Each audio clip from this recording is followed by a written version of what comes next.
Betrayal is a shadow that knows no light, while forgiveness and love is the light that which forth comes out of darkness. It seems our God is a God of shadow, and is the light within, as it is also the light without. Out of the darkness comes the light, and within pure spirit, the angels ring their trumpets within our connection to God, the mind. Such a fragile and beautiful creation, externally and internally. The very fabric of being is interwoven holographically throughout all subjects within the very essence of creation itself. God, the Creator, shines as such within the darkness, much like a 20-sided dice commonly used for Dungeons and Dragons.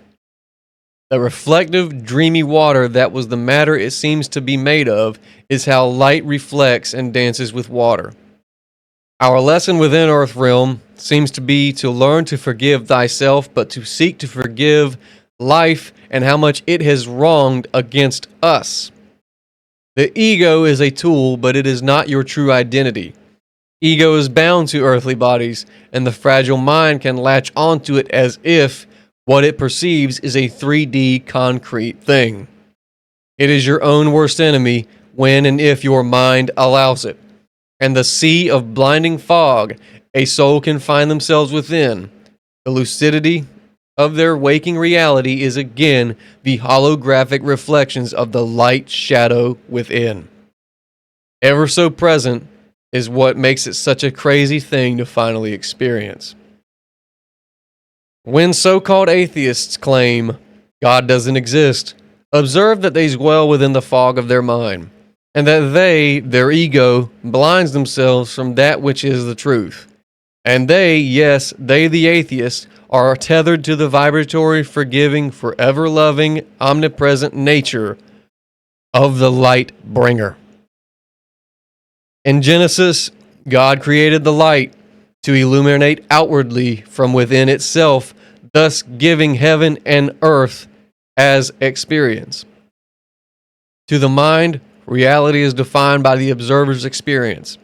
As the Creator, although may not seem like it, is always there, dwelling within the minds of all who have ever existed, reflecting the consensual bonds of choice and action, and really, the observer chooses subconsciously to trap themselves within hell or to guide themselves out of hell or out of Plato's cave to see the light. The mind is the cave. The light and shadows casted within the cave walls is the illusion. While observing the cave from the inner outside light, so to speak, you can't see. Yet, once outside the cave, the observer and God walk in harmony. It is a rough try at a metaphor, but it's funny. You have to use your mind to go within and to liberate and walk yourself out from the false light of the cave walls, which is the echoes of your mind. And once you are at the mouth of the cave, the observer can be finally illuminated with the purity and essence they've wanted to receive. To be more godly, become ever present and still within. Sounds simple, right? Actually, anybody can do it. And that's the actual crazy secret that is literally right there in our faces.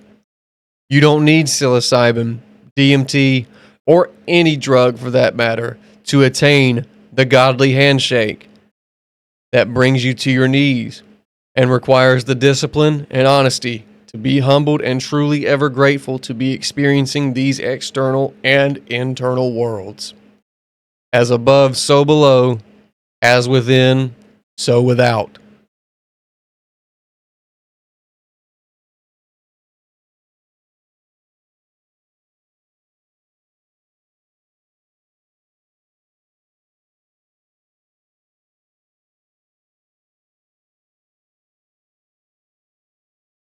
What's up, y'all? Bristol here. Thanks for clicking the video. I'm going to talk about a very personal, intimate subject here, especially for me. A lot of my viewers might not find it interesting, but it's okay. November of last year, I had a very strong 5 dried gram psilocybin mushroom trip, and I want to pretty much explore what it showed me and what it taught me, what I experienced, and the time afterwards and how it's helped me. So, getting into it, I obtained around 5 dried grams of psilocybin. It was it was 2 different strains combined. So one was Golden Teacher, the other was Penis Envy. And I went ahead and just said, fuck it, man. I'm going deep. The last time I did mushrooms prior to this was October 2012 when I was experimenting in my early 20s. I said, screw it, let's do it, man. Let's see what happens. I want to experience something. I'm open to whatever I experience, and I can handle the horrors and nightmares of my own consciousness. Well, and that's exactly what happened. And I don't want to, sit here and completely expose everything that one goes through. And anybody else that has this experience shouldn't be forced into exposing everything they've been through in life and the horrors they've faced, just for privacy reasons and just out of respect for their person. So I had this really insane, I don't know how else to say it.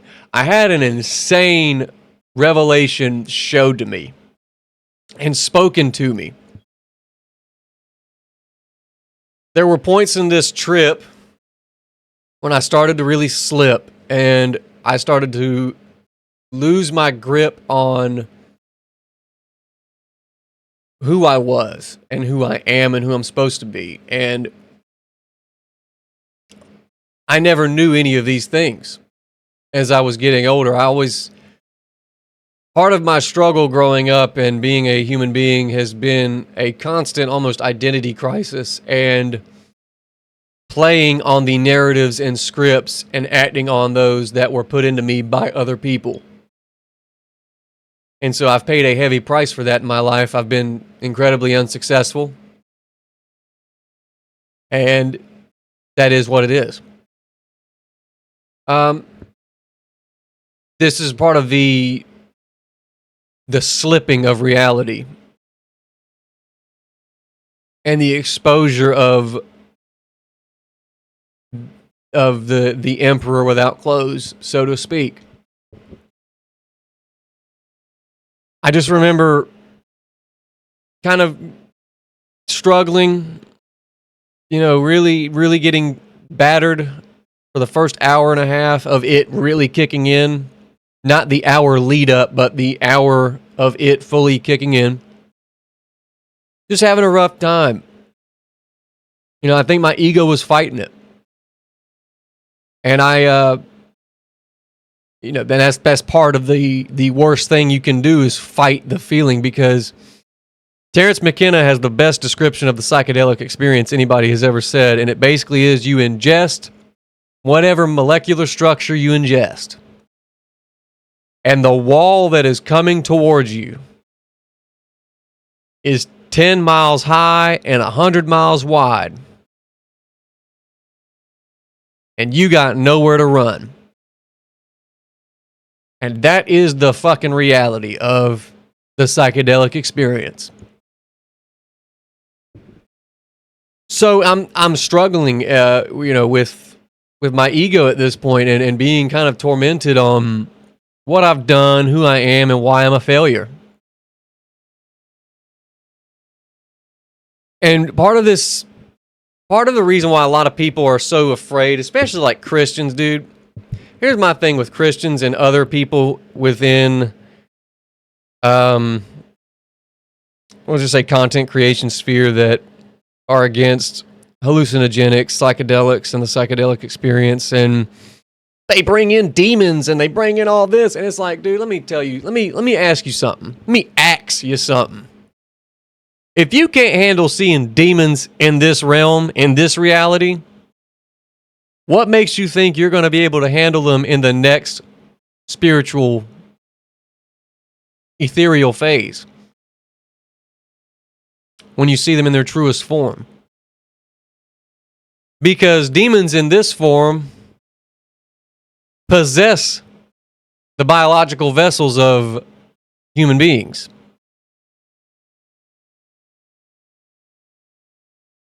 Why is this possible? Well, creation itself makes it possible. Yes, there are laws and limits to this realm, but there's side doors, there's back rooms, there's secret passageways, quantumly speaking. So getting back to where we're at in the trip, I'm struggling. I go and I'm like, you know what? I'm gonna just go lay down and just see if the changing of the setting where I'm at has an effect. Woo, did it. So I go lay on my bed, and my dog follows me. She jumps up and lays down beside me, and I'm sitting there and I'm just, whoa, I mean, full on tripping, dude. The inside of my head, all I hear is yeah. Like some serious hemisync going on, and I could like see it. What is it? Synesthesia, something like that. I could see the whoa. And I hug my dog. I'm just like trying to, I'm just finding comfort. I'm just hugging my dog, and it's like you literally feel the love. You see and feel the love frequency so much more intensely. The warmth of this pink enveloping light was very present within and externally. And as I'm petting her, I'm slowly starting to like hear these voices, and these voices are like, yep, like very, almost like you're playing a record backwards. And I hear like brush rustling, vegetation rustling, and I hear this like just going around me. And that's when I knew. I was like, oh shit, I am deep. The spirits have got me. Chief, the spirits have got me. And I shit you not, man. I close my eyes and I just lay back, and I'm in full starfish position. And it was like a camera just goes whoop over top of me. And I am literally in a different time, a different place. I am now so-called a red man. It might be ancient white ancestors. See my previous videos for what I mean by this. But I looked like, if y'all have ever seen Jungle to Jungle with Tim Allen, I looked exactly like Mimi Siku. Golden highlights in the hair, very not tan like Hispanics or Mexicans, but it was like I was red. No almond eyes, more round eyes. And I kept hearing that, like around me, and it was just kept swirling around me. And when that camera raised and I saw myself laying on the jungle floor, saw myself as this human being on the jungle floor, I'm sitting there and quantumly I'm going, am I experiencing a past life? Am I experiencing a previous ancestor? Am I experiencing the conjoined psychedelic experience that is passed down through generation, thousands and thousands of years? This kind of hive mind of the psychedelic experience. Am I experiencing that? What this guy experienced, hundreds to thousands of years ago? Or am I experiencing something either in an alternative universe or within our own universe, our own timeline? Am I experiencing something that this guy right now, currently, me and him both are tripping simultaneously, and we both meet at this bing? And all these thoughts are rushing into me. And within the vision itself, I finally, like, I open my eyes to kind of get a visual of the room, and dude, that is when the faces all come out of the walls. Just like you hear some of these people saying, man, yes, that shit is legit. But it was like they were designed and angled with beams of light. And they would just, you know, they would just look in on you. And it was like some of them would, you know, appear in kind of like a surrounding, like kind of like looking at you, like they were looking at me laying on the ground. And it was basically a confirmation almost. They were like, holy shit, like, who are you? They were kind of looking at me like, who are you? Where did you come from? Why are you here? How did you get here? And it didn't take long for me to just start receiving answers. They just started for some reason, they just started giving me answers.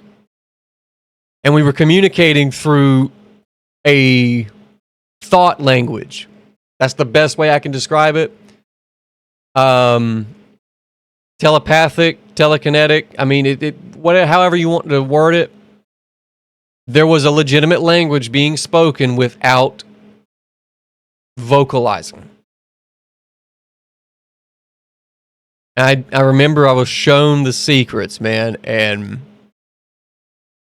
they told me that humanity's greatest struggle and greatest lesson within this life itself is the ability to forgive life itself for being so unforgiving, yet somewhat forgiving. And I know that sounds kind of just weird. And I said, where is the source of all this? And I kind of asked, where's the source? Like, what is the source and where does all this come from? And I shit you not, dude. Oh, man. It showed me like this vibratory, revolving, going within itself and without itself, toroidal type of, I don't know if you'd call it a being. I don't know what you would call it. But it was shaped like a 12-sided dice. I don't know, like a Merkaba stone, I guess. Merkaba stone. I don't know. The correct geometry, I think Metatron would be more like the Metatron design is how it looked. And it looked like it was in dark, just watery, just nothingness. Kind of like what is described in the ancient Greek mythologies as chaos. And, you know, night and water being born from chaos. But the chaos is kind of like this ethereal, watery, formless, just magoo. Yes. And it was made out of light. It was pulsating. And it just that yo wow wow wow wow wow wow hemi-sync sound was so much more intense. It was going literally from the top of my head all the way down to my feet.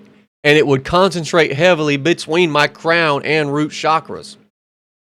But I could feel it going all the way from the ground up, and it was just yo yo yo yo yo yo yo yo yo yo yo yo yo yo, and it was really intense, man. And just that, the lesson alone of you have to forgive life itself. Suck out more than me than anything I've ever been told. No preacher, no church, none of that shit would have ever told me that. And man, like that, and I just remember instantly falling to my knees And I mean, tears just, it was like just my whole sides of my face were just glistening with tears. And I was, for the first time ever in my life, I was truly grateful and thankful to be alive.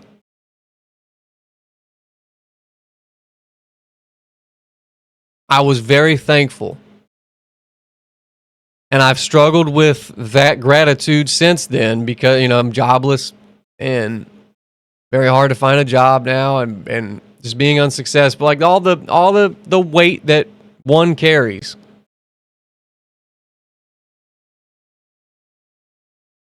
But life itself is to be forgiven. And on top of that lesson is a much more darker reality and darker truth. Whereas, yeah, in some cases, in a lot of cases, life ain't for everybody. Suicide exists because of that. And I hate to bring that harsh truth, but that is reality. Self-deletion exists because of that.